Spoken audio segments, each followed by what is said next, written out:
మా యూత్ వచ్చిండ్రు అందరికీ కూడా పేరు పేరున నమస్కారం.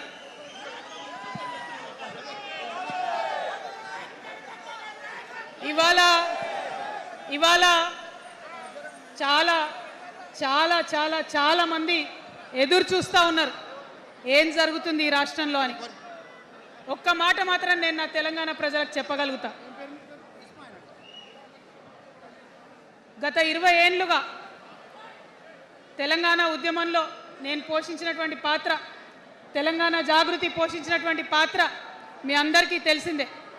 తెలంగాణ ఉద్యమంలో ఆడబిడ్డలందరినీ కూడా భాగస్వామ్యం చేయాలని చెప్పి తెలంగాణ జాగృతి నుండి బతుకమ్మను ఎత్తుకొని ఊరు వాడ తిరిగి మా జాగృతి కార్యకర్తలు తెలంగాణ సాంస్కృతిక దీపాన్ని పదిలంగా దాచిపెట్టుకున్నారు. మరి వారు దాచినటువంటి ఆ దీపం ఆనాడు చాలా చీకటిలో కాలరాత్రిలో కూడా ఒక కాగడాలాగా తెలంగాణ ఉద్యమకారులకు వెలుగునిచ్చింది. మా సింగరేణి గని కార్మికుల చేతిలో కందిలైంది. మొత్తం తెలంగాణ సమాజానికి కూడా ఒక కాంతి రేఖ అయింది. అప్పటి వరకు చాలా మంది మాట్లాడేది, మా స్టూడెంట్స్ అయినా అందరూ కూడా మాట్లాడేది, ఈ ఆంధ్రోళ్ళతోని పంచాయతీ అవుతుందక్క, ఏం చెప్పాలి, మా గురించి ఎట్లా చెప్పుకోవాలి, మన సంస్కృతి గురించి ఎట్లా చెప్పుకోవాలని మాట్లాడినప్పుడు బతుకమ్మ వచ్చిన తర్వాత బలం వచ్చింది. బతుకమ్మ పాట వచ్చిన తర్వాత ఇది మా సంస్కృతి, ఇది మా పండుగ, ఇగో గిది తెలంగాణ అని ఎత్తిన ప్రతి బతుకమ్మలో కూడా జై తెలంగాణ జెండా పెట్టి మా ఆడబిడ్డలందరూ కూడా బతుకమ్మ అంటే ఏందో ప్రపంచానికి పునఃపరిచయం చేసుకోవడం జరిగింది. ఏ ఉద్యమానికైనా డెఫినెట్గా భౌగోళిక స్వరూపం ఉంటుంది, శక్తులు ఉంటారు, వ్యక్తులు ఉంటారు, కానీ ఒక సాంస్కృతిక పునాది, సాంస్కృతిక నేపథ్యం ఉన్నప్పుడే ఆ ఉద్యమాలు తుదముట్టాయని చెప్పి అందరం కూడా అనుకుంటాం. తెలంగాణ ఉద్యమానికి బలమైనటువంటి సాంస్కృతిక పునాదినిచ్చి ఆడబిడ్డలందరినీ ఉద్యమంలో జత చేసినటువంటి ఘనత ఇక్కడ ఉండేటటువంటి జాగృతి కార్యకర్తలదేనని నేను ఇవాళ సగర్వంగా ప్రకటిస్తూ ఉన్నాను. మరి ఇవాళ మిమ్మల్ని నేను కోరేది ఒకటే, కష్టపడ్డాం, తెలంగాణ తెచ్చుకున్నాం, కానీ మనం కలలు కన్న తెలంగాణ వచ్చి 12 ఏళ్ళైనా ఇంకా కూడా మనకు రాలేదు. ఏమేం కలలతో తెలంగాణ తెచ్చుకున్నామో ఆ కలలన్నీ ఇంకా నిజం కాలేదు. మరి తెలంగాణ ఉద్యమ రథం, ఆనాటి ఉద్యమ రథసారథి కేసీఆర్ గారి నేపథ్యంలో తెలంగాణ ఉద్యమ రథం ఎక్కడనో దారి తప్పింది. తెలంగాణ ప్రజల ఆర్తిని అది అర్థం చేసుకోలేకపోయింది. డెఫినెట్గా సామాజిక తెలంగాణ రథచక్రం అనేది విరిగి ముక్కలైపోయింది. ఒక కొత్త రాష్ట్రం వచ్చిన తర్వాత ఏ తరహా అయితే పని జరగాలో, ఏ తరహా అయితే పనులు ప్రారంభించుకోవాలో అవి జరగలేదని చెప్పడానికి ఒకంత బాధపడతా ఉన్నాను. ఆనాడు ఏమనుకున్నాం, తెలంగాణ రాష్ట్రం వస్తే మనందరి బానిస సంఖ్యలు పోతాయి అనుకున్నాం, కానీ రైతులకు బేడీలు పడ్డాయి, ఇసుక దందా మీద ప్రేమతోని నేరెళ్ళ దళితులకు దెబ్బలు పడ్డాయి, చావులైనాయి. ఒకరిద్దరు కలిసి మాట్లాడుకోవాలంటే ఎవరి ఫోన్ ఎక్కడ మానిటర్ చేస్తుండ్రో అని భయం, వ్యక్తిగత స్వేచ్ఛ లేదు, దారుణమైనటువంటి నిఘా నీడలో తెలంగాణ అంతా కూడా బతికింది. ఇది వాస్తవం. మనం అనుకున్న కలల తెలంగాణ రాలేదన్నది ముమ్మాటికి వాస్తవం.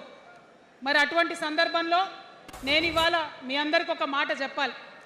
ఆనాడు పరిపాలించిన కుటుంబంలో నేను కూడా ఒక భాగం. ఆనాడు పరిపాలించిన కుటుంబంలో ఒక భాగమైనందుకు కొన్ని విషయాలకు నేను సిగ్గుపడతా ఉన్నాను.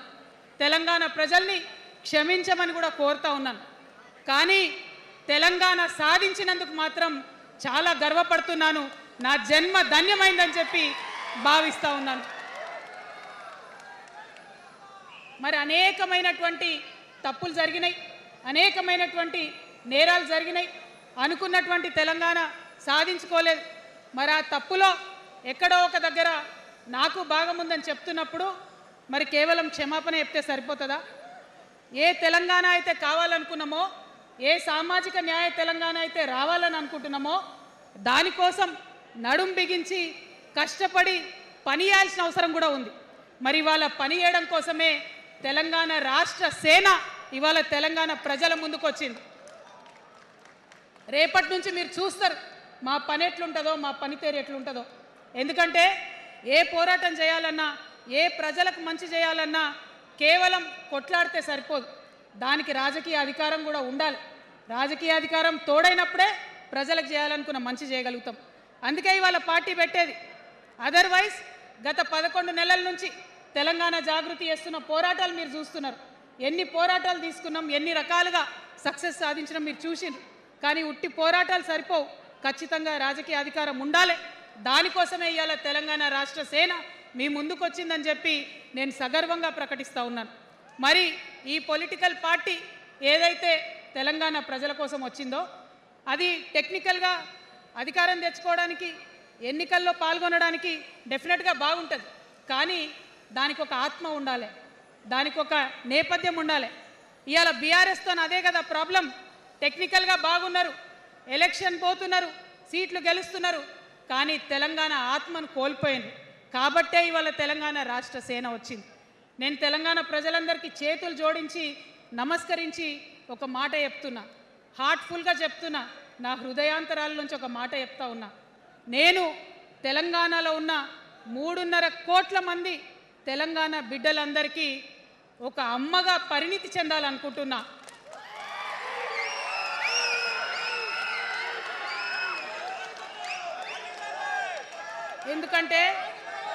ఎందుకంటే ఒక అమ్మతనంతో పరిపాలన జరిగినప్పుడే బిడ్డలకి ఏదైనా కష్టం వస్తే అమ్మ హృదయం బద్దలవుతుంది.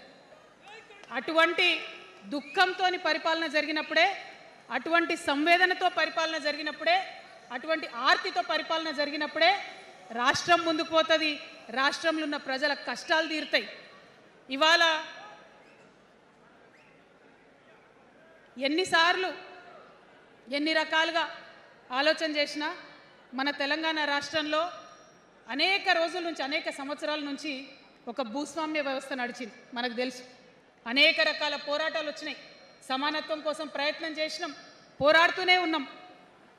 అది రైతాంగ సాయుధ పోరాటం కావచ్చు, ముల్కీ ఉద్యమం 1952 కావచ్చు, 1969లో తెలంగాణ ఉద్యమం కావచ్చు, తర్వాత వచ్చినటువంటి నక్సలైట్ ఉద్యమం కావచ్చు, అనేక సామాజిక ఉద్యమాలు, ఎందరో మంది మహానుభావులు, ప్రొఫెసర్ జయశంకర్ గారి దగ్గర నుంచి మొదలు పెడితే చాకల ఐలమ్మ గారు, దొడ్డి కొమరయ్య గారు, ఆరుట్ల కమలాదేవి గారు, రావి నారాయణ రెడ్డి గారు, సురవరం ప్రతాప్ రెడ్డి గారు, దాశరథి గారు, కాళోజీ గారు, నక్సలైట్ ఉద్యమంలో గద్దరన్న గారు, గణపతి గారు, మారోజు వీరన్న గారు, సాంబశివుడు గారు, ఇట్లా అనేక మంది పోరాటం చేస్తే అంతో ఇంతో సమానత్వం ఇప్పుడు వచ్చింది. మలిదశ తెలంగాణ ఉద్యమంలో కేసీఆర్ గారు, అట్లానే ప్రాణాలు ఇచ్చినటువంటి ఇషాన్ రెడ్డి గారు, యాదయ్య కావచ్చు, సువర్ణ కావచ్చు, అనేక మంది కొట్లాడితేనే ఇవాళ తెలంగాణ రాష్ట్రం వచ్చింది. వీరికన్నా ముందు మరి మీ అందరికీ తెలుసు, సమ్మక్క సారలమ్మ దగ్గర నుంచి మన దగ్గర సామాజిక ఉద్యమాలు నడిచినాయి. కొమరం భీమ్ కావచ్చు, సమ్మక్క సారయ్య కావచ్చు, సారలమ్మ కావచ్చు, షోయబుల్లా ఖాన్ కావచ్చు, మగ్దూ మొయ్యుద్దీన్ కావచ్చు, ఇట్లా అనేక మంది కొట్లాడితే కొంచెం సమానత్వం వచ్చింది. కొండా లక్ష్మణ్ బాపూజీ గారిని తెలుసుకోవాలి, పండుగ సాయన్నని తెలుసుకోవాలి, సర్వాయి సర్దార్ పాపన్న గౌడ్ని తెలుసుకోవాలి.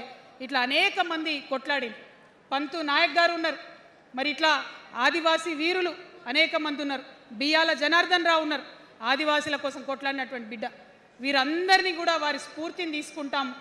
రాజ్యాంగబద్ధంగా రాజకీయ శక్తితోని పోరాటాలు మిళితం చేసి, ప్రజా పోరాటాలు మిళితం చేసి మనం కలలుగానేటటువంటి సామాజిక న్యాయ తెలంగాణను సాధిస్తామని మళ్ళొకసారి సగర్వంగా ప్రకటన చేస్తూ ఉన్నాం. మరి వాళ్ళ తెలంగాణ రాష్ట్ర సేన మీ ముందుకు వచ్చిందంటే ఉట్టిగానే రాలే. తెలంగాణలో ఏం జరుగుతుందో ఒకసారి తెలుసుకోవాలి, మనం ఆలోచన చేసుకోవాలి, అర్థం చేసుకోవాలి. ఎన్ని పార్టీలు ఉన్నాయి? 3 పార్టీలు ఉన్నాయి. భారతీయ జనతా పార్టీని తీసుకుందాం. ఆ బీజేపీ అనే పార్టీకి అసలు తెలంగాణ ఏర్పాటే ఇష్టం లేదు, తెలంగాణ ఏర్పాటు అవడమే ఇష్టం లేదు. అందుకే వాళ్ళ అగ్రనాయకత్వం అంతా కూడా ఏం మాట్లాడతారు? తల్లిని చంపినరు, పిల్లని బతికించారు అని ఒకలంటారు, ఇంకొకరు ఏమంటారు? నిన్ననే ఒక తలకాయ లేని ఎంపీ, మెడకాయ మీద తలకాయనే లేదు ఆయనకు, ఏమన్నాడు ఆ ఎంపీ? ఇండియా పాకిస్తాన్ విడదీసినట్టట, ఆంధ్ర తెలంగాణను విడదీసిరట.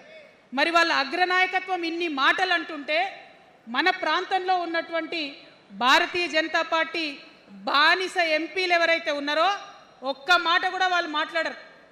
ఫెడరల్ స్ఫూర్తికి విరుద్ధంగా రాష్ట్రం ఏర్పాటు అయిన తర్వాత 7 మండలాలు మనకి గుంజుకుంటే పార్లమెంట్లో పల్లీకులు ఇస్తారు కానీ ఆ ఎంపీలు ఒక్క మాట కూడా మాట్లాడరు. మనకు 8 రూపాయలు ఇవ్వకపోతే ఆ ఎంపీలు ఒక్క మాట మాట్లాడరు.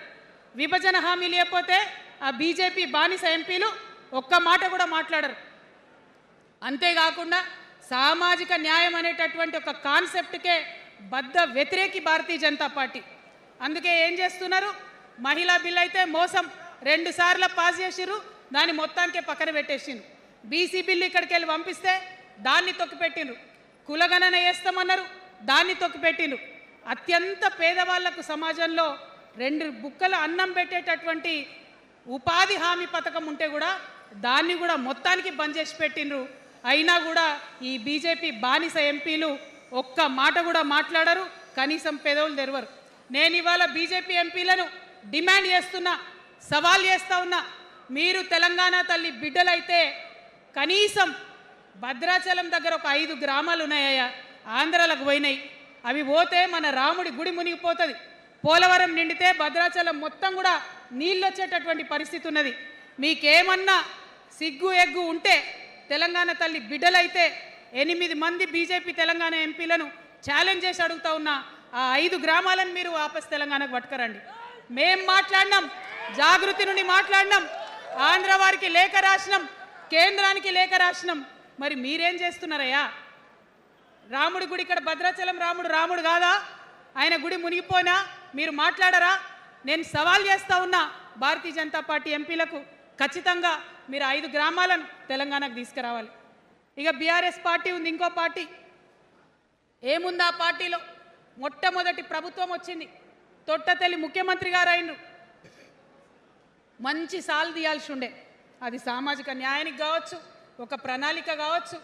3 ముఖ్యమైన అంశాలతో తెలంగాణ తెచ్చుకున్నాం: నీళ్లు, నిధులు, నియామకాలు. ఏం చేసింది బీఆర్ఎస్ పార్టీ? నీళ్ల కోసం 10 సంవత్సరాలలో 1,89,000 కోట్ల రూపాయలు ఖర్చు పెట్టింది. 1,89,000 కోట్ల రూపాయలు ఖర్చు పెట్టి ఎన్ని ఎకరాలకు నీళ్ళు ఇచ్చిందంటే 14 లక్షల ఎకరాలకు నీళ్ళు ఇచ్చింది. అందులో 2 పెద్ద ప్రాజెక్టులు, ఒకటి పాలమూరు, ఇంకోటి కాళేశ్వరం. ఆ రెండిటికి కలిపి 1,21,000 రూపాయలు ఖర్చు పెట్టింది. ఎన్నిటికి నీళ్ళు ఇచ్చిరాయా? ఎన్ని ఎకరాలకంటే 1,00,000 ఎకరాలకు నీళ్ళు ఇచ్చిరు. ఈ మాట బాధతో చెప్తున్నా. నేను కూడా బీఆర్ఎస్ అప్పుడున్న టీఆర్ఎస్కి నేను కూడా నా రక్తాన్ని, నా చెమటని, నా సమయాన్ని కుటుంబంతో పిల్లలతో గడపాల్సిన టైంలో టీఆర్ఎస్ పార్టీ బలోపేతానికి పనిచేసిన వ్యక్తినే నేను కూడా. ఆనాటి కేసీఆర్ వేరు, ఇప్పటి కేసీఆర్ వేరు. ఆనాటి కేసీఆర్కి తెలంగాణలో చేనేత కార్మికులు చచ్చిపోతుంటే భిక్షాటన చేసిన కేసీఆర్ ఆనాటి కేసీఆర్. ఇయాలటి కేసీఆర్ మారిన మనిషి, మనిషి, మన మనిషి కాదు. ఏమైంది ఇయాలటి కేసీఆర్కి? హైడ్రాల ఇల్లు కూలిపోతుంటే అరుస్తున్నారు, అన్నా ఎక్కడున్నావు రా, వచ్చిండ్రా? రాలే. వెలుగుమట్ల ఇల్లు కూలితే వచ్చిండ్రా? రైతులకు వర్ష బీభత్సమయ్యి మొత్తం పొలాలు మునిగిపోతే వచ్చిండ్రా? చేవెళ్ళ దగ్గర బస్ యాక్సిడెంట్ అయితే వచ్చిండ్రా? ఎక్కడ చిన్న కష్టం వచ్చినా ప్రజలకు ఆ సారు రారు, ఆ సారు రారు. ఎందుకంటే ఆయన మారిన మనిషి, మనిషి, గుంటనెక్కల తోడేళ్ల చేతిలో ఖైదీ అయినటువంటి మనిషి, మన మనిషి కాదు. బాధతో, దుఃఖంతో, ఆవేదనతో చెప్తున్న మాట, సంతోషంతో చెప్తలేని ఈ మాట నేను. అట్లాంటి కేసీఆర్ ఎట్లా ఉండే ఒకప్పుడు? అదే ఆర్డీఎస్ అంతా పాదయాత్ర చేసి నా తెలంగాణకు నీళ్లు కావాలని అడిగినారు. ఇవాళ మరి 10 ఏళ్ళ అధికారం ఉంటే పాలమూరు రంగారెడ్డి ప్రాజెక్టు కోసం 10 ఏళ్లలో ముందుకు పోతలేదంటే, ఎవరన్నా తెలంగాణ పట్ల ప్రేమ ఉంటే, పాలమూరు పట్ల ప్రేమ ఉంటే, కృష్ణా నీళ్లు వాడుకోవాలంటే మన కేసీఆర్ అయ్యుంటే ఆ పాలమూరు రంగారెడ్డి ప్రాజెక్ట్ కాడ కూర్చేసుకొని అది కట్టిస్తుండే. ఏం చేసినారు మారిన కేసీఆర్ గారు? పంజాబ్కి పోయినరు, గుజరాత్కి పోయినరు, బీహార్కి పోయినరు. మేము మొత్తం రాష్ట్రంలో పీక్ కట్టలు కట్టాం, నేషనల్ పార్టీ పెడతామని పోయినరు తప్పితే తెలంగాణ ప్రజలను పట్టించుకోలేదు. పట్టించుకుని ఉంటే, కేంద్రంతో గొడవ పెట్టుకోకుండా ఉంటే ఇవాళ పాలమూరు రంగారెడ్డి పారకపోతుండేనా? నేను అడుగుతా ఉన్న స్ట్రేట్గా. ఇన్ని రోజులు నేను ఎన్ని మాటలు మాట్లాడినా బీఆర్ఎస్ పార్టీ నాయకులు ఒక్కరు కూడా బయటకు వస్తలేరు, సమాధానం చెప్తలేరు.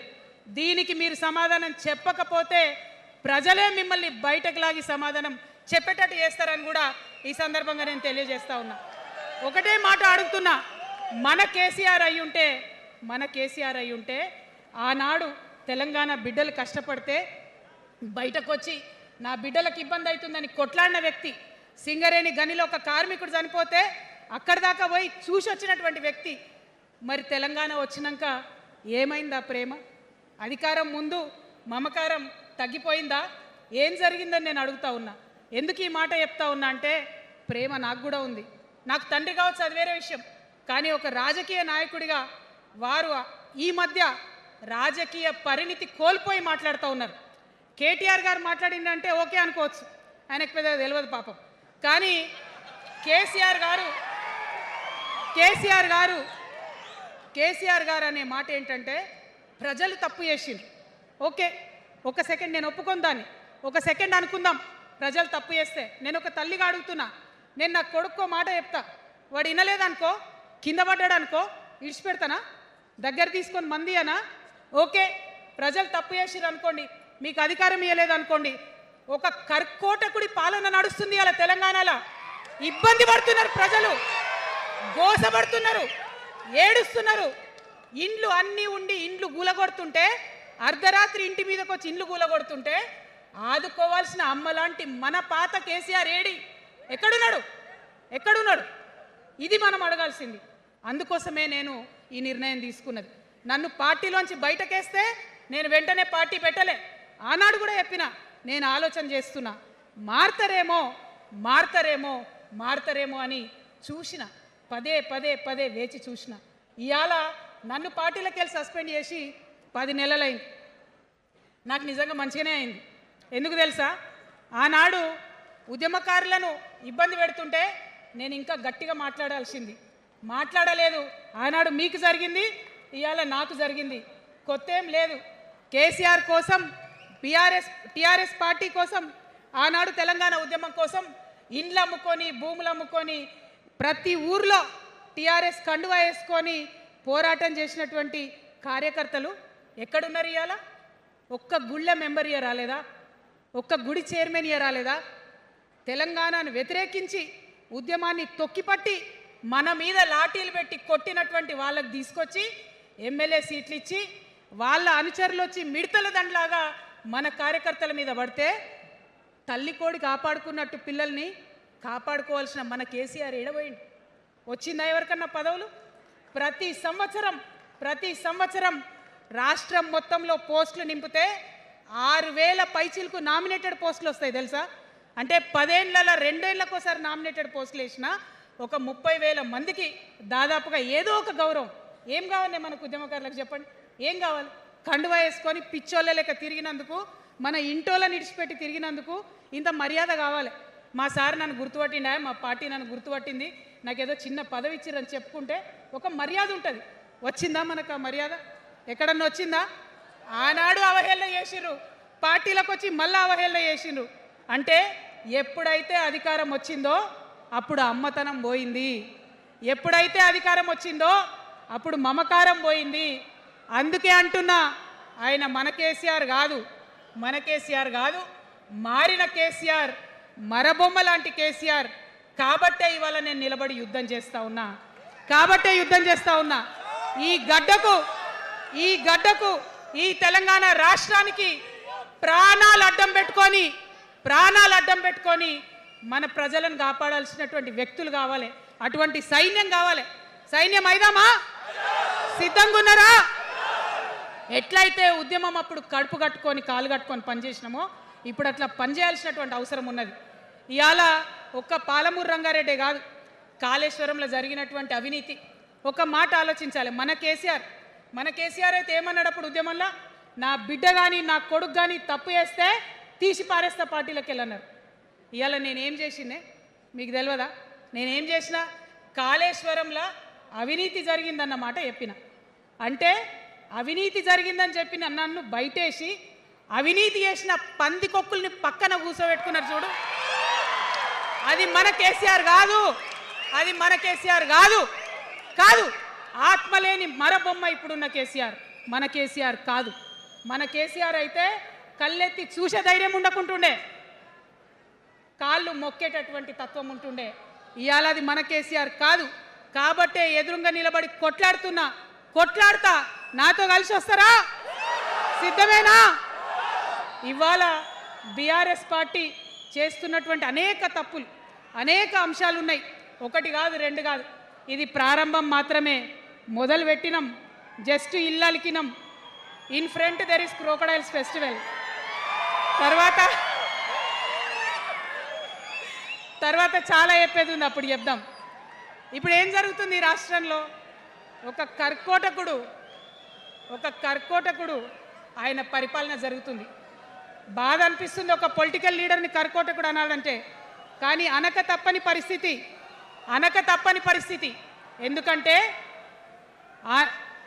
ఎందుకంటే మొన్న ఖమ్మంలో వెలుగుమట్లలో అన్ని పర్మిషన్స్ ఉన్నాయి, అన్ని కాయిదాలు ఉన్నాయి. అర్ధరాత్రి పోయి ఇల్లు కూలగొడితే ఒక నిండు గర్భిణి టెన్షన్తోని అబార్షన్ అయిపోతే ఆ తండ్రి ఏడ్చిన ఏడ్పులు, ఆ తండ్రి రోదన ఇంకా కూడా ఈ చెవులకు వినబడుతుంది. కాబట్టి ఇప్పుడున్న సీఎంని కర్కోటకుడనే అంట, హిట్లర్ అనే అంట. 2 నెలల చిన్న పాప పసికందు కుమ్మెర గ్రామంలో చచ్చిపోతే ఇప్పటి వరకు కూడా కేసు పెడతలేరు. హోంమంత్రి కూడా ముఖ్యమంత్రే, ఆయనకు తీరిక లేదు పాపం. చిన్న పసికందు చచ్చిపోతే ఇప్పటి వరకు కేసు పెడతలేరు. అందుకే అంటున్నా, కర్కోటకుడైనటువంటి సీఎం పరిపాలనలో ఉన్నాం. ఖచ్చితంగా కొట్లాడాల్సిందే. మనం ఏదైతే గురుకులాలు ఉన్నాయో వాటిలో విషం పెట్టి పిల్లల్ని చంపుతా ఉన్నారు. అయినా సరే విద్యాశాఖ మంత్రిగా ఉన్న సీఎం మాట్లాడతలేడు. అందుకే కర్కోటకుడు అంటా ఉన్నాం, అందుకే హిట్లర్ అంటా ఉన్నాం. కర్ల రాజేష్ అనేటటువంటి దళిత యువకుడు కస్టడీలో చచ్చిపోతే ఇప్పటి వరకు కూడా దానికి బాధ్యులైన పోలీసులను ఏం చర్యలు తీసుకోలేదు వాళ్ళ మీద. అందుకే కర్కోటకుడు అంటా ఉన్నాం, అందుకే హిట్లర్ అంటా ఉన్నాం. పిడికిలి బిగించి ఇప్పుడున్నటువంటి రాక్షస కాంగ్రెస్ పైన ఖచ్చితంగా కొట్లాడతాం, అందరికన్నా ఎక్కువ కొట్లాడతాం. ఇప్పుడు మనమే ప్రధాన ప్రతిపక్షం అవుతాం. 2 ఏళ్ల తర్వాత మనమే అధికార పక్షం అవుతాం.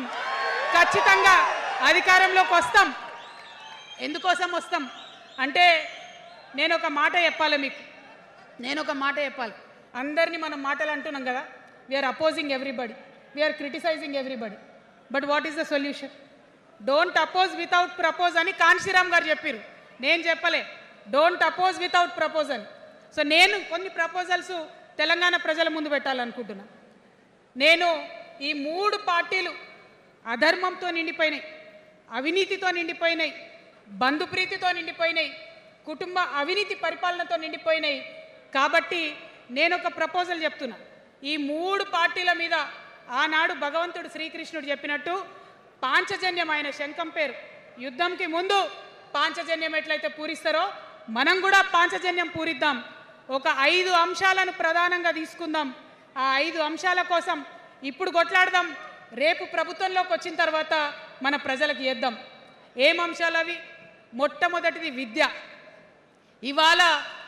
ఇవాళ గవర్నమెంట్ స్కూల్స్ అంటే ఆనాడు కేసీఆర్ గారు స్కూల్ బంద్ చేసుకుంటూ వచ్చారు, అదే రేవంత్ రెడ్డి గారు కొనసాగిస్తున్నారు.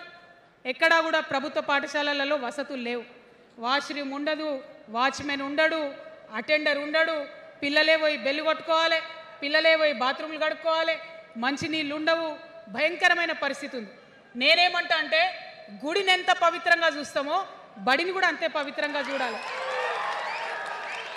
గుడిని ఎంత పవిత్రంగా చూస్తామో బడిని అంత పవిత్రంగా చూడాలి. కాబట్టి నేను ఒక మాట అంటున్నా, ప్రతి ఊర్లో ఒక బడి ఉండాలి, ప్రతి తరగతికి ఒక టీచర్ ఉండాలి. ప్రతి ఊర్లో ఒక బడి ఉండాలి, ప్రతి తరగతిలో ఒక టీచర్ ఉండాలి. ఖచ్చితంగా అట్లా జరిగినట్టయితే ప్రభుత్వ పాఠశాలలు మంచిగా అవుతాయి. మరి నా పేద మధ్యతరగతి ఆడబిడ్డలు, మా అక్కలు అమ్మలు అనుకుంటున్నారు, అక్క మరి ఆల్రెడీ మా పిల్లలు ప్రైవేట్ స్కూళ్ళలో చదువుతున్నారు, వాళ్ళ సంగతి ఏందని. నేను మాట ఇస్తా ఉన్నా, ఇవాళ మన ప్రభుత్వం వస్తుంది, ఖచ్చితంగా వస్తుంది. ఎందుకంటే ప్రభుత్వంలో వచ్చేది మీ అమ్మ కాబట్టి అమ్మ జేబు చూడదు, కడుపు చూస్తుంది. అమ్మ జేబు చూడదు, కడుపు చూస్తుంది. కాబట్టి మీ పిల్లలు ప్రైవేట్ పాఠశాలలో చదువుతున్నా, ఎంతవరకు చదువుకున్నా కంప్లీట్గా మీ మీద ఒక్క రూపాయి కూడా భారం పడకుండా చదివించే బాధ్యత మేం తీసుకుంటాం. అది ప్రైవేట్ పాఠశాలలు కానీ, డాక్టర్ కానీ, ఇంజనీర్ కానీ, రాకెట్ సైంటిస్ట్ కానీ మన తెలంగాణ బిడ్డలు చదువుకుంటే ఒక్క రూపాయి కూడా పేద మధ్యతరగతి వాళ్ళ మీద భారం పడకుండా ఉచిత విద్యను అందించే బాధ్యత నేను నా తెలంగాణ బిడ్డల కోసం తీసుకుంటా అని ఈ సందర్భంగా తెలియజేస్తున్నా. ఇవాళ పరిస్థితి ఏంటిది? యూనివర్సిటీలో ఉన్న పిల్లలు అంతకుముందు తెలంగాణ రాకముందు నేను చూసిన రక్తం అమ్ముకునేది డబ్బులు లేకపోతే. ఇవాళ ఏం చేస్తున్నారు? బావర్చి కాడ గిగ్ వర్కర్ లెక్క గోడ మీద కూర్చొని వెయిట్ చేస్తున్నారు. అవునా కదా? ఎందుకంటే ఆ గిగ్ వర్కర్ చేస్తే అంతో ఇంతో పైసలు వస్తాయి, పేరెంట్స్ మీద ఆధారపడకుండా ఉండొచ్చు అని. మరి యూనివర్సిటీలను పట్టించుకున్నామా? బీఆర్ఎస్లో ఉన్నప్పుడు 10 ఏళ్ళు ఒక్క రూపాయి కూడా ఇవ్వలేదు యూనివర్సిటీకి. ఆ యూనివర్సిటీ మిత్రులకు, పాఠశాలలో ఉన్నటువంటి వారందరికీ నేను ఒకటే ప్రపోజల్ చేస్తున్నా, మీరు ఎంత చదువుకుంటారో చదువుకోండి, ఒక్క రూపాయి కూడా మీ మీద భారం పడకుండా చదివించే బాధ్యత తెలంగాణ రాష్ట్ర సేన తీసుకుంటుంది. ప్రైవేట్ పాఠశాలలు కూడా బాగుంటాయి, ప్రభుత్వ పాఠశాలలు కూడా బాగుంటాయి, కానీ భారం తల్లిదండ్రుల మీద పడదు. అది మీ అమ్మ ప్రభుత్వంలో జరగబోతుందని, మీ తల్లి ప్రభుత్వంలో జరగబోతుందని మీకు మాటిస్తా ఉన్నా. సెకండ్, మనకేమవుతుంది? మన తెలంగాణలో పేద మధ్యతరగతి ప్రజలకు ఏమవుతుంది? ఎవరన్నా ఇంట్లో రోగం వస్తే, ఒక యాక్సిడెంట్ అయితే ఇల్లు గుల్లవుతుంది. అందుకే ఆలోచన చేసి వైద్యం గురించి ఒక నిర్ణయం తీసుకున్నా. మన రెండో అంశం పాంచజన్యంలో వైద్యం కోసం అనేక అగచాట్లు పడుతున్నారు, అనేక ఇబ్బందులు పడుతూ ఉన్నారు. నేను ఒకటే మాట ఇస్తా ఉన్నా, ఏ రోగమన్నా రాని, ఎంత పెద్ద హాస్పిటల్ అన్నా కానీ, మన తెలంగాణలో మన జబ్బు ఎక్కడ తగ్గుతుందో అక్కడ మీ జేబులకెళ్ళి ఒక్క రూపాయి ఖర్చు కాకుండా ఉచిత వైద్యం అందించే బాధ్యత మేం తీసుకుంటా ఉన్నాం. ఉచితంగా విద్య ఇచ్చి, ఉచితంగా వైద్యం ఇచ్చినాక నా తెలంగాణ బిడ్డల మీద నాకు నమ్మకం ఉంది. మనం కష్టపడే బిడ్డలం, మీరే పైసలు సంపాదించి ఇస్తారు, మీరే రాష్ట్రాన్ని ముందుకు తీసుకుపోతారు. అవునా కదా? ఉచిత విద్య, ఉచిత వైద్యం మన రెండు అంశాలు పాంచజన్యంలో. మూడవది వ్యవసాయం. మా రైతన్నలు ఉన్నారు, మా రైతన్నలు ఎంతో కష్టపడి మరి పంటలు పండించి చెమటలు కక్కి మనందరికి అన్నం పెడతారు. మీ అందరినీ నేను కోరేది ఒకటే, ఇవాళ అందరూ అర్రాస్ పాట వాడినట్టు నీకు ఎకరానికి ఇంత ఇస్తా అని చెప్పి మాట్లాడుతున్నారు తప్పితే మనకున్న కష్టం ఎవరైనా తీరుస్తున్నారా? ఏం కష్టం ఉంటుంది రైతుకి? భూమి కష్టం ఉంటుంది, చెప్పుకోవాలి. భూమి మీద దాని ఇబ్బంది ఉంది. ఎంఆర్ఓ ఆఫీస్కి పోతే మనని ఎవడన్నా రాణిస్తాడా? మాట్లాడతాడా? నీ దోతి బాగలేదు, నీ అంగి బాగలేదు, నీ కాళ్ళకు మట్టి ఉండే, నీ చెప్పులకు మట్టి ఉండే రానియరు. అదే సూటు బూట్ వేసుకొని ఎవరన్నా వస్తే ఏం చేస్తారు? పిలిచి కూర్చోబెట్టి, చేంబర్లో కూర్చోబెట్టి, చాయ్ ఇచ్చి, కాఫీ ఇచ్చి అన్ని పనులు చేసి పంపుతారు. మన ప్రభుత్వం రాబోతా ఉంది. ఆ ప్రభుత్వంలో రైతే రాజు అనేటటువంటి నినాదాన్ని నిజం చేస్తాం. ప్రతి ఆఫీస్లో, అది ఎంఆర్ఓ ఆఫీస్ కానీ, కలెక్టర్ ఆఫీస్ కానీ, ప్రతి ప్రభుత్వ ఆఫీస్లో నేను రైతునని పోతే సపరేట్ కౌంటర్ ఉండాల్సిందే, కుర్చీ మీద కూర్చోబెట్టాల్సిందే, మీకు పని చేసి పెట్టాల్సిందేనని ఈ సందర్భంగా నేను తెలియజేస్తా ఉన్నా. నేను రైతునని గర్వంగా చెప్పుకునే విధంగా మేము పరిపాలన చేస్తాం. అది కాకుండా మిగతా ఏదైతే టైంకి రావాల్సిన కరెంటు, ఇప్పుడు రేవంత్ రెడ్డి గారి దయ వల్ల మళ్ళీ రాత్రిపూట కరెంట్ వస్తుంది. అట్లా ఉండదు. రేపు మన ప్రభుత్వం వస్తుంది, టీఆర్ఎస్ ప్రభుత్వం వస్తుంది. వచ్చినాక 24 గంటలు నాణ్యమైన కరెంటు, పొద్దటిపూట కరెంటు, రైతులకు ఉచిత కరెంట్ ఇస్తాం. అదేవిధంగా యూరియా కావచ్చు, కొనుగోలు కేంద్రాలు కావచ్చు, మీరు ఎక్కడ పోయి అడగాల్సిన అవసరం లేకుండా అన్నీ మీ దగ్గరకు వచ్చేటట్టు చేస్తాం. మరి అనేక అంశాలు ఉన్నాయి రైతుల గురించి మాట్లాడేటి. ఇప్పుడు ఎంత గోసపడుతున్నారో తెలుసు. ఒక్కొక్కటి మాట్లాడుకుంటూ వెళ్దాం. రైతుని రాజుని చేసేది నినాదంగా ఉండే దాన్ని నిజం చేస్తామని మాత్రం మీ చెల్లెగా, సోదరిగా నేను మీకు మాట ఇస్తూ ఉన్నాను. ఇక 4వ అంశం ఉపాధి. మనకి ఇక్కడ చాలా యూత్ ఉన్నారు. మిమ్మల్ని అందరూ నేను ఒక మాట చెప్తా ఉన్నా, ఒక మాట అడుగుతా ఉన్నా. ప్రతి ప్రభుత్వం ఏం చెప్తుంది? ప్రతి ప్రభుత్వం స్వతంత్రం వచ్చినప్పటి నుంచి ఇప్పటి వరకు ఏం చెప్తారు? ఉద్యోగాలు ఇస్తాం, ఉద్యోగాలు ఇస్తాం, ఉద్యోగాలు ఇస్తాం. అవునా? అసలు నాకు మాట తెలియక అడుగుతా. ఒక యువ మిత్రుడు ఉంటే, ఒక యువతి ఉంటే, నేను వ్యాపారం చేసుకోవాలనా, నేను ఉద్యోగం చేసుకోవాలనా, నేను కళారంగానికి పోవాలనా, నేను ఇంకోటి కావాలనా అనే స్వేచ్ఛ నాకు ఉండాలి కదా, నాకు ఉండాలి. కానీ ప్రభుత్వాలు మనకేం చెప్తాయి? నువ్వు ఉద్యోగం చేయి, 9 to 5 ఉద్యోగం చేయి, బానిస బతికే బతుకునేటటువంటి కండిషనింగ్ చేస్తూ ఉన్నాయి. ఇప్పుడు చాలామంది యూత్తో నేను మాట్లాడినా, నాకు ఒక మాట చెప్తా ఉన్నారు, అక్క మా పరిస్థితి ఎంత ఘోరం ఉందంటే బయట ఉద్యోగం దొరుకుతలేదు చదువుకున్న చదువుకి. మా అమ్మ సెల్ఫ్ హెల్ప్ గ్రూప్లో ఉండి ఆమె 2 లక్షల రూపాయలు తీసుకొచ్చి ఇస్తే నేను బండి కొనుక్కోవాలి, ఆమె 3 లక్షల రూపాయలు తీసుకొచ్చి నాకు ఇస్తే నేను ఆటో కొనుక్కొని నడుపుకోవాలి. వయసు వచ్చిన కొడుకుని, వయసు వచ్చిన బిడ్డని తల్లి దగ్గర చేయి జాపాలంటే నామోష్ అనిపిస్తుంది అక్క అని అనేక మంది చెప్పారు.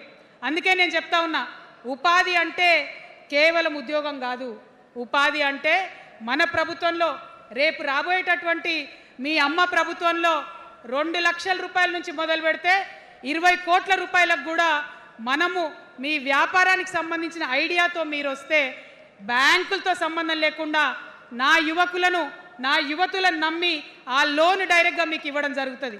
ఎందుకోసం ఈ మాట చెప్తా ఉన్నా అంటే మన తెలంగాణ బిడ్డలకు మంచి సృజనాత్మకత ఉంది, ఆలోచించే శక్తి ఉంది, కష్టపడే తత్వం ఉంది. ఇవన్నీ కూడా మంచి వ్యాపారవేత్తలకు ఉండేటటువంటి లక్షణాలు. కానీ వచ్చినటువంటి ఏ ప్రభుత్వాలు కూడా మనకు చేయూతనియ్యలే. ఖచ్చితంగా నా యూత్ని నేను నమ్మాలనుకుంటున్నా, నా యూత్కి నేను డబ్బులు ఇవ్వాలనుకుంటున్నా. వాళ్ళ చేతిలో డబ్బులు పెట్టి వాళ్ళు ఇంకెంత సంపాదన నా తెలంగాణ రాష్ట్రానికి ఇస్తారో చూడాలని నేను అనుకుంటున్నా. యూత్ ఎంపవర్మెంట్ గ్రూప్స్ తయారు చేస్తాం. 2 lakhs to 20 crores వరకు డైరెక్ట్గా గవర్నమెంటే ఉండి మీకు లోన్స్ ఇస్తాం. మరి ఉద్యోగం చేయాలనుకునే యూత్ ఉంటే నేను ఒక శుభవార్త చెప్తా ఉన్నా. బాగా లెక్క పెట్టినాం, మీకు తెలుసు నేను ఏది స్టడీ చేయకుండా చెప్ప, ఆగమాగం మీద అసలే చెప్ప.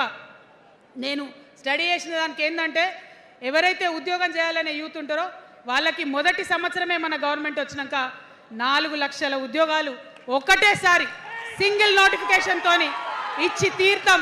ఇది నా మాట.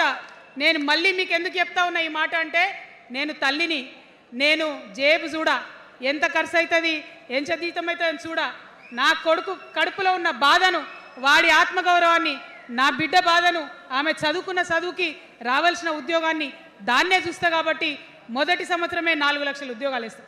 మరి మన ఉద్యమకారులు ఇంతమంది వాళ్ళ వయసుని, వాళ్ళ యవ్వనాన్ని, వాళ్ళు సంపాదించుకునేటటువంటి మొత్తం వయసును కూడా ఉద్యమానికి దారపోసిరు. కాబట్టి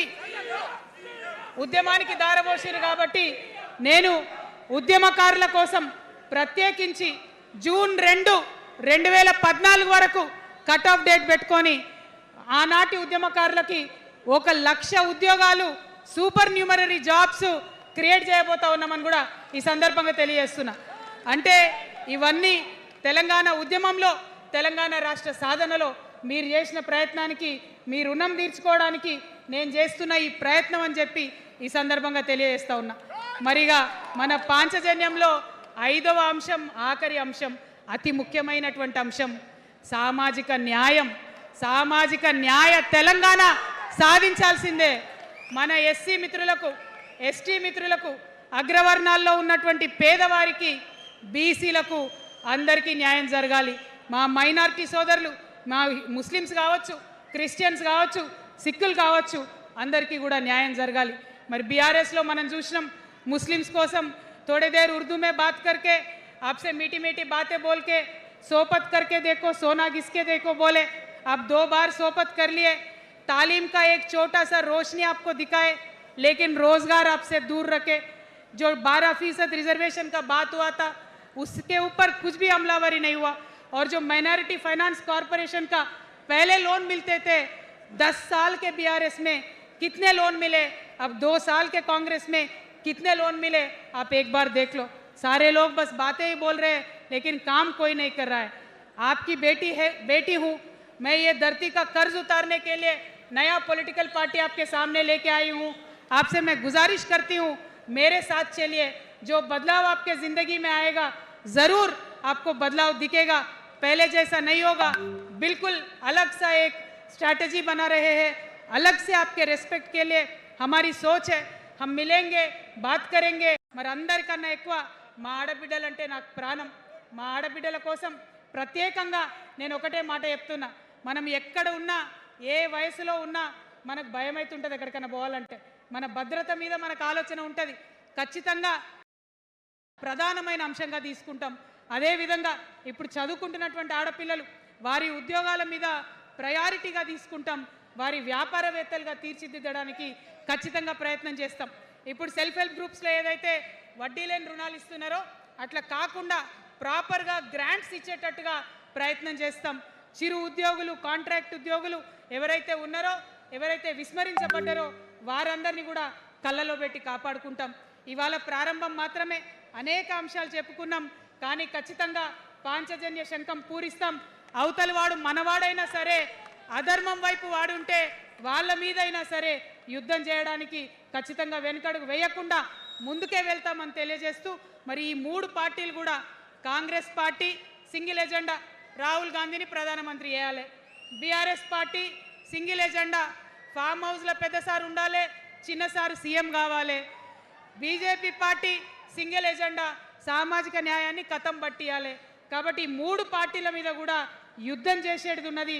అలుపెరుగని పోరాటానికి సిద్ధం కావాలని చెప్పి మొత్తం మన జాగృతి సైనికులందరినీ కూడా నేను పిలుపునిస్తా ఉన్నాను.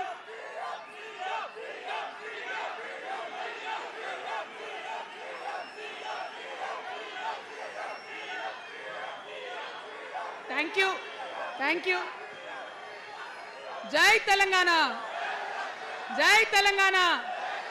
జోహార్ తెలంగాణ విద్యార్థి అమర వీరులకు, జోహార్ తెలంగాణ విద్యార్థి అమర వీరులకు, జోహార్ తెలంగాణ అమర వీరులకు. జై తెలంగాణ, జై టిఆర్ఎస్, జై టిఆర్ఎస్, జై టిఆర్ఎస్. టిఆర్ఎస్ అంటే జిందాబాద్ అనాలి. TRS, TRS, TRS. జై తెలంగాణ, జై తెలంగాణ, జై తెలంగాణ.